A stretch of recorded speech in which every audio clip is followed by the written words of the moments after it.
Kahapon medyo makulimlim, kahapon ng umaga. Hindi ko na naituloy itong ginagawa ko dito.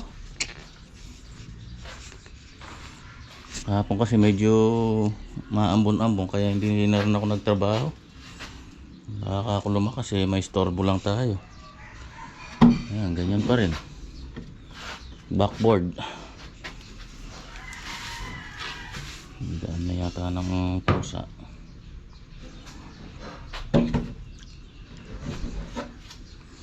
Ano pa yung dalawa? Pinapapasok mo nga pala si Randy. Ewan ko kung pupwede siya. Sabi ni Calvo wala nang trabaho eh. Para maipaprepare na natin sa kanya yung mga tubular na gagamitin doon. Para doon sa grills. Sana makapasok. Sabi niya kasi dati may trabaho siya eh, kaya hindi ko na inano. Ngayon yata wala na. Kay Bright ko sana pinapatira kaso linggo lang daw yung available ni Bright. Eh, nandun siya sa kasama ni paring Andy eh.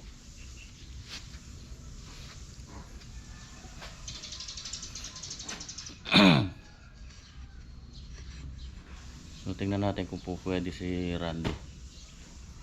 Pag wala, hanap tayong uli ng iba.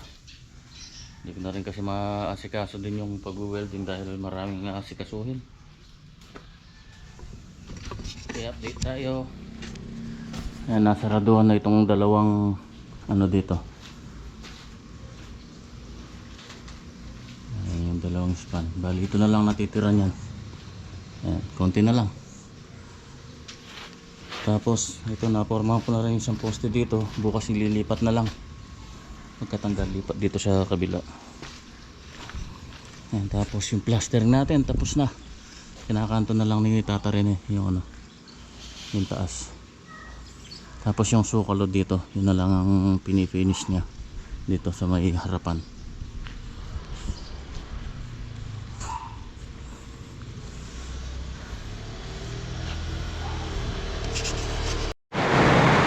Bumanat na naman ang ulan. Ayan, napakalakas. Ito, nag-break lang kami oh. Stress na.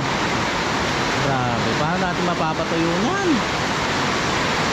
Kaya masisira yung kinato mo, Taren eh. Yung ano oh, yung sukalo. Yan, sobo. Lakas oh.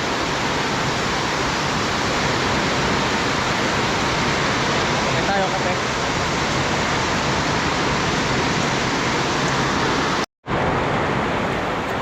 Yan ang kalaban sa construction kapag ganyan tagulan. Yan ang malakas sa delay na ganyang ano, panahon. Nabali sana kung may bubong tapos nagpi-finishing na lang. Ayos lang yung ganun eh. Kasi ito open eh.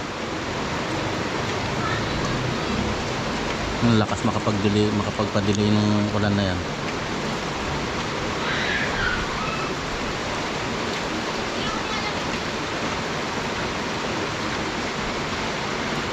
Ano kalaban natin sa ano, mga construction worker. Nakapag-skim coat na ako ng konti dito. Ayan, napunduhan ko na yung dalawang span.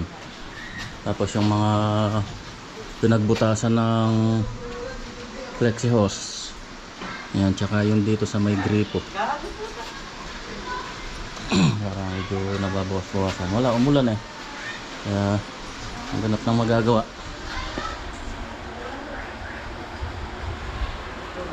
Nako, yan o. Nabasala.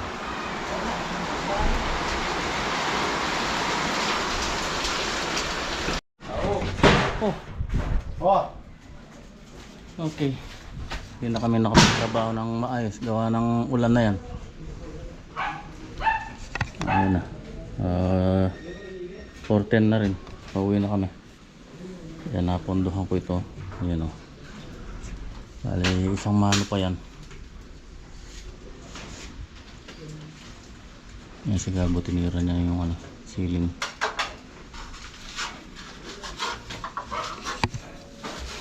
Nalipit na, lilira. Nagmamadali kaming umuwi. pagdating dito, tuyong-tuyo, hindi man umuulan. Oo. Ang liwanag oh. Taas pa ng araw. Doon ang lakas ng ulan. Eh?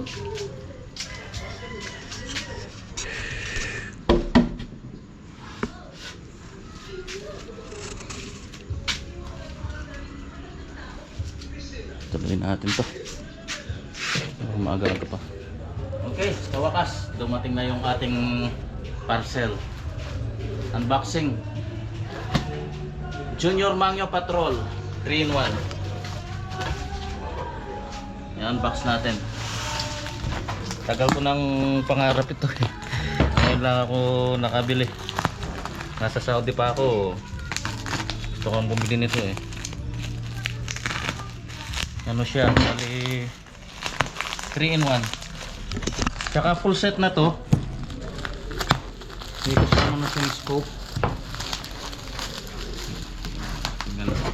Balot na balot ah.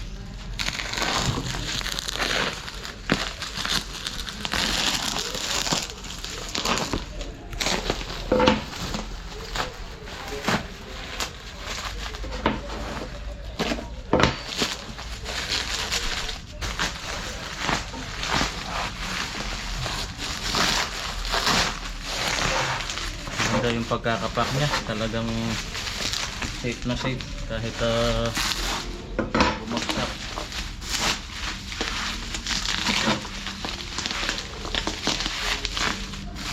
Ayun. Muna natin to. Matitesting natin, matitest fire. Ayun o, opo, balot na balot. Ito yung barrel. Bali naka-disassemble siya. I-assemble natin ulit siya yan. Ito yung scope. Ito yung CO2. Tapos ito yung bala. Wala pala siyang kasamang capsule. Doon may payanin ganyan. Ikarga na siguro yan. Babae. Madap-dap. Wala siyang kasamang capsule yata. Ay, ayun. Ayun. Yung mga bala ito. May kasama siyang isang box na bala.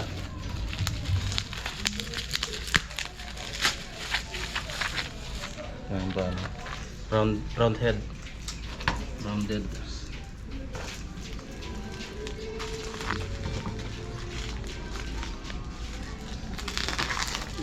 Tinest-fire naman nila ito bago nila isinend sa akin.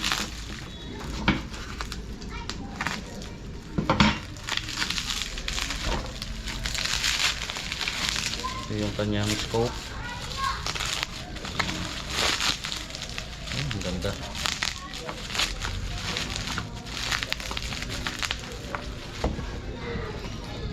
Wala po tagos ganyan.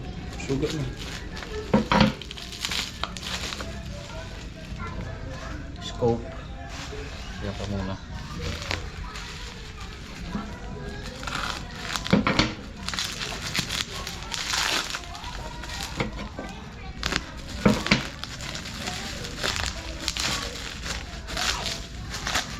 Yung barrel. 24 inch yung kanyang barrel.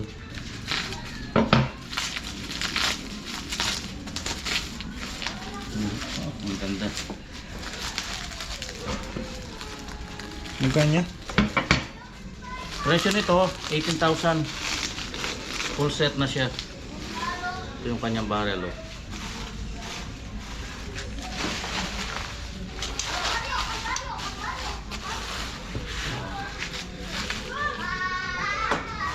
Ayan, tangke.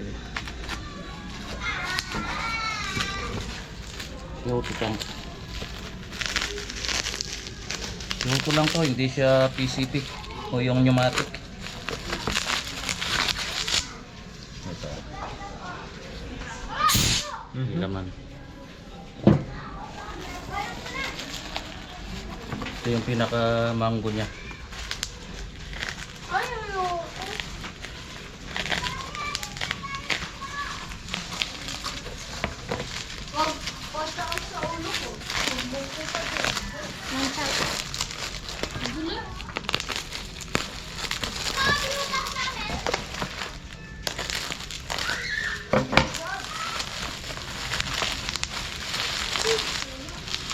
Yun ay yung mga kapsulo. Ito, yung pang ano, pang desabog. Uy! Assemble natin. Totoo ba yung ganda? Airgun. Saan ba ito i-assemble? Sana yun ba? Lali. Yan. Yan lalam yan. Ganyan lang ano. Shotgun na.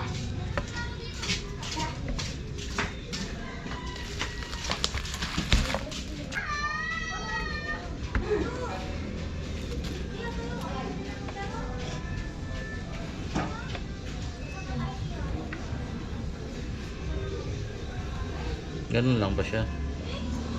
Kayo release mo yan. Yan. Yan muna nang yan lala ko. Ah. Okay, ito na. Isang screw lang pala ito. Pagka lumapat na to, higpitan lang itong screw niya. Dali, hindi tumama.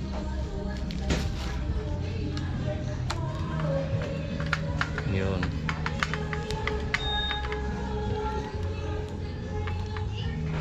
Yan. Tapos yung kanyang scope. Nakaset na daw to, naka 0-0 na siya.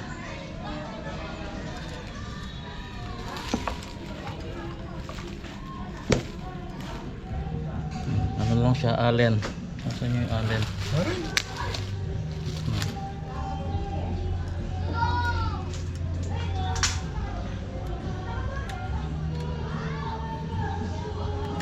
Sana ayos na yung pagkaka-setup ng kanyang ano, scope para hindi na tayo mag-adjust.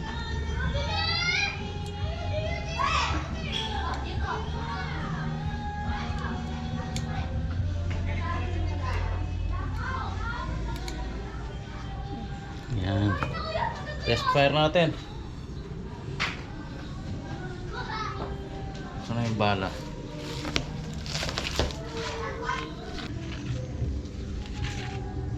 Tira. Patay. Wow! Ay, wow. Meron tumama! Sorry. May butas, may butas. Dakal mo ni Ron. Ayos, tara. Okay, ayos. Ito na, na-test fire ko na yung ating bagong ano, airgun. JR Manufacturer 3-in-1. So pwede itong pang desabog. Ito yung mga capsule niya. Bali, may barrel siya sa loob na pang pellets. Susundutin mo lang dun, mahuhugot na yon. Pwede na siyang gamitan nito. Tapos pwede rin pang tiksay, kaso may bibilhin ka pang barrel na pang tiksay na isusuksok din dito. Hindi ko na isinama yun dun sa package eh. Ayos na to, wala naman tayong babariling isda dito. Ayos na. Maganda siya, maganda yung scope nya. Naka 0-0 siya. 12 o'clock. Malakas siya pagka walang ano, pagka walang silencer, ang lakas pala. Binaril ko yung ano, yung PVC na makapal na yun, oh, nabasag. Napakita ko. Nung unang binaril ko, may silencer. Pares lang ng layo. Ito dito siya tumama, oh, hindi mo siya nabasag. Nung pangalawang baril ko dito sa tumama yan, nabasag, oh, nabutas. So ibig sabihin medyo pigil din yung ano niya pagka naka-silencer. Pigil yung putok niya kaya medyo mahina.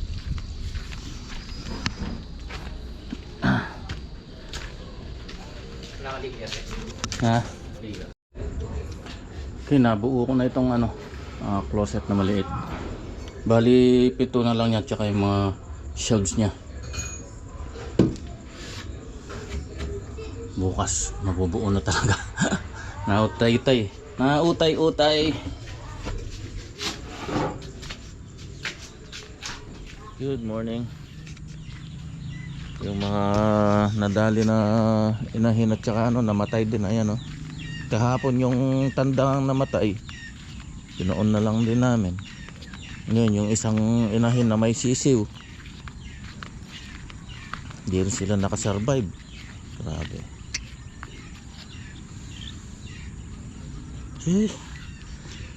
Laking perwisyo ng ginawa ng hayop na aso na yun.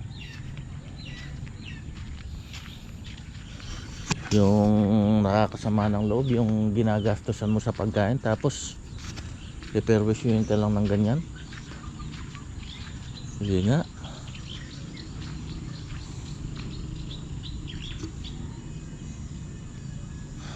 Buti sana kung napakinabangan pa.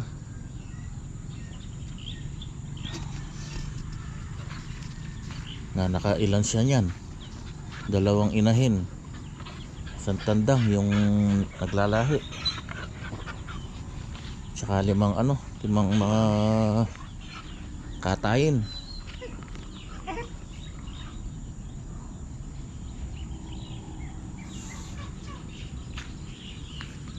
Ay nako.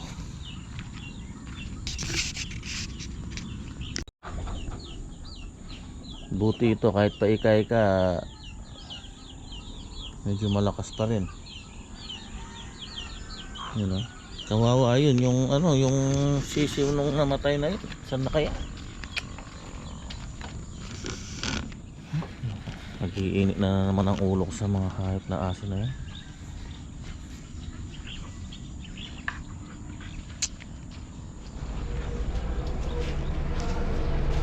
Break time muna, gas stress na. Babata kami lahat. Halos napaputi na namin lahat. Ito tapos na to. Second coat ko na yan. Bali liha na lang yan. Tsaka ito. Tapos yung mga poste na lang. Yung biga. Sa labas, nabataan ko na rin yung isang dito. Tsaka hindi pa. Yung taas na lang. Yan o, napondohan na yan. Isang mano pa. Ayan, sa taas natatapos na rin ni Jason ponduhan. Bali halos 3 mano. Tapos tata rin ito yung canopy.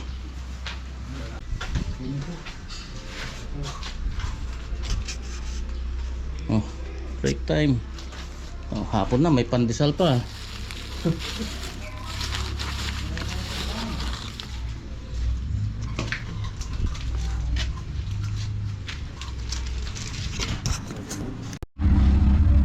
Konti na lang, halos puti na. Tapos ito yung nabitin na to, ipapasinta ko na lang kay Tata Rene. Hanggang dito lang naman yung ating gate 2 meters standard.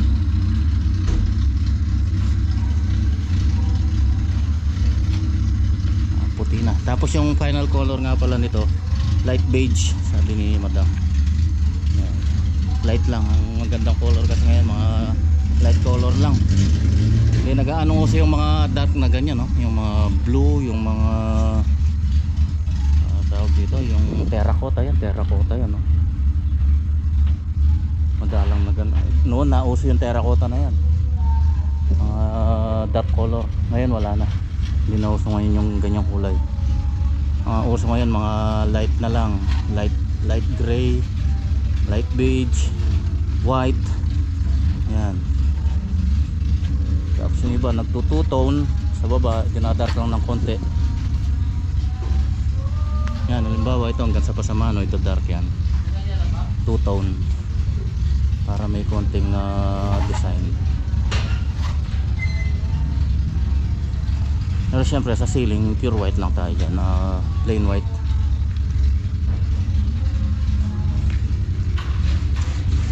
Nandito na lahat yata sa street na to yung mga kulay may pink may beige, dark beige yung doon parang yan, parang ube. May gray, ayun dark gray yung doon. May white, may blue. Mga original na color siguro ito, puro blue. Ayan yung kalahati nya. Tapos sa taas may puti.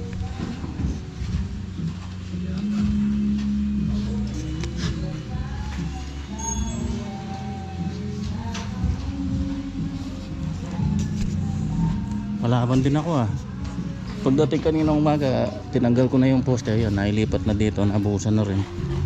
Tapos nagbatak na kami. Tapos to natapingan na ni Tata Rene rin tong canopy natin. Natanggal na rin yung drip mold. Ayan o.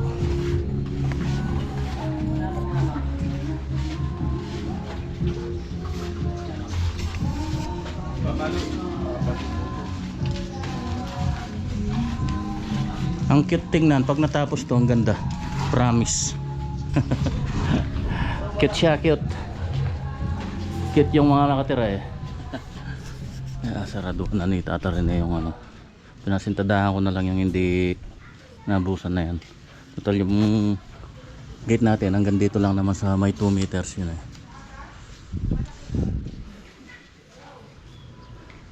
Yung sa taas, nabataan ko na lahat yun. Yung loob, yung 4 na span sa loob. Tapos ito, yan, mga kinakantuan na lang yung mga poste.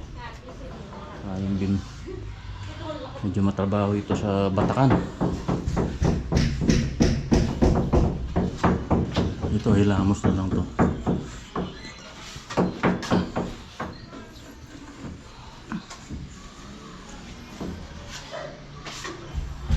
Ganda na, linis ng tingnan. Uwi muna. Kalimutan ko yung baong ko. Ngayon muna sila. Oh, break time. Break time na kaagad. Alas 3, ay 2:30. Yan o, may papansit na naman. Thank you po sa pansit. Oh, mga buring, masyadong buring chason ni kanini. Okay, tara. Alas 4 na. Sabado rin naman ngayon. Maaga tayong lalarga. Yung taas first coat ko na ng ano, flexiband. Linis na lang kami. Paway na. Ngayon na, balik na gata. Hindi namin napaputi lahat Bagay, konti na lang. Mga poste na lang sa taas, tsaka hindi dito. Yan, ayos na yan. Naka-prepare na lahat yan. Pwede nang mag-primer dyan. Ito, both side na to. Yan, tsaka yung mga poste. Sa labas na lang. Ito isang mano pa to. Tapos liha. Yan.